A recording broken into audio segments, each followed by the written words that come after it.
Hi friends, ജിൻഡോയാണ്. വാഴ കർഷകർക്ക് വേണ്ടിയിട്ടാണ് ഞാൻ ഈ വീഡിയോ പറയുന്നത് കേട്ടോ. ഇത് നമ്മുടെ കാർഷിക സർവകലാശാല മണ്ണുത്തിയിൽ വെള്ളാനിക്കരയിൽ നിന്ന് വാങ്ങിയതാണ് ഈ സാധനം. ഇതൊരു സൂക്ഷ്മ മൂലക മിശ്രിതമാണ്. അയർ എന്നാണ് പേര്.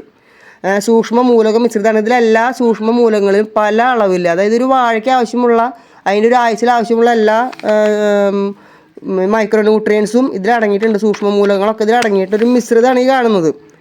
ഇതെങ്ങനെ ഉപയോഗിക്കാമെന്ന് വെച്ച് കഴിഞ്ഞാൽ, ഇത് 1 കിലോൻ്റെ പൊടിയാണ്. 1 കിലോ ഇതിന് 75 രൂപ കൊടുത്തിട്ടാണ് ഞങ്ങൾ വാങ്ങിയിട്ടുണ്ടായിരുന്നത്. ഇത് ആദ്യം 50 രൂപയായിരുന്നു, പിന്നെ 75 ആക്കി. ഞങ്ങൾ ഇപ്രാവശ്യം പോയപ്പോൾ 75 റുപ്യക്കാണ് അത് വാങ്ങിയത്. ഇതിൻ്റെ പാക്കിംഗ് ഡേറ്റ് എന്ന് പറയുന്നത് 12/3/2025 അപ്പോൾ നമുക്കിതിന് ഡേറ്റൊക്കെ നോക്കിയിട്ട് വേണം ഈ സാധനം ഉപയോഗിക്കാൻ വേണ്ടിയിട്ട്. അതായത് നമ്മൾ വാഴ കൃഷി തുടങ്ങുന്ന സമയത്ത് ഒരു 6 മാസമാണ് ഇതിൻ്റെ ശരിക്കും കാലാവധി വരുന്നത്.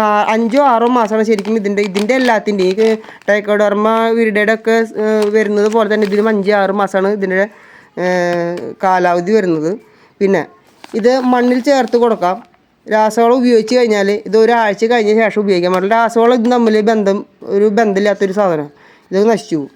പിന്നെ നമ്മുടെ ജൈവവളത്തോടെ ഉപയോഗിക്കാം. ജൈവവളം ചേർത്തിട്ട് ഉപയോഗിക്കാം. ജൈവവളം ഇട്ടതിന് ശേഷം ഉപയോഗിക്കാം. രാസവളം ഇട്ടതിന് ശേഷം ഉപയോഗിക്കാൻ പാടില്ല. നമ്മൾ വ്യവസായിക അടിസ്ഥാനത്തിൽ കൃഷി ചെയ്യുന്ന ആൾക്കാർ രാസവളത്തിനൊപ്പം ഇത് ചിലപ്പോൾ ഇടാറുണ്ട്. അത് ഇട്ടിട്ട് കാര്യമില്ല, ഇത് നശിച്ചു. അതല്ല ഇത്. പിന്നെ നമ്മൾ ശരിക്കും ഒരു വാഴയ്ക്ക് 200 ഗ്രാമാണ് ഇടേണ്ടത്.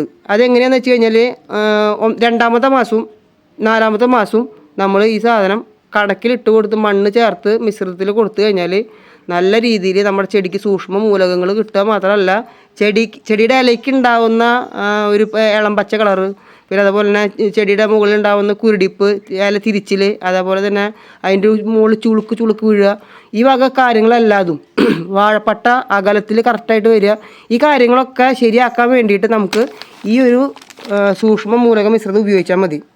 മൈക്രോ ന്യൂട്രിയൻസ് നിങ്ങൾക്ക് കെമിക്കലായിട്ട് കിട്ടും. കെമിക്കലല്ലാതെ നിങ്ങൾക്ക് ഉപയോഗിക്കാൻ പറ്റുന്ന ഒരു സൂക്ഷ്മ മൂലക മിശ്രിതമാണ് കേരള കാർഷിക സർവകലാശാലയുടെ ഈ അയർ എന്ന് പറയുന്നത്. അപ്പോൾ വാഴ കർഷകർക്കൊരു മൈക്രോ ന്യൂട്രിയൻസ് നമുക്ക് ഇപ്പോൾ നിലവിൽ ലഭ്യമാണ്. ഓക്കെ.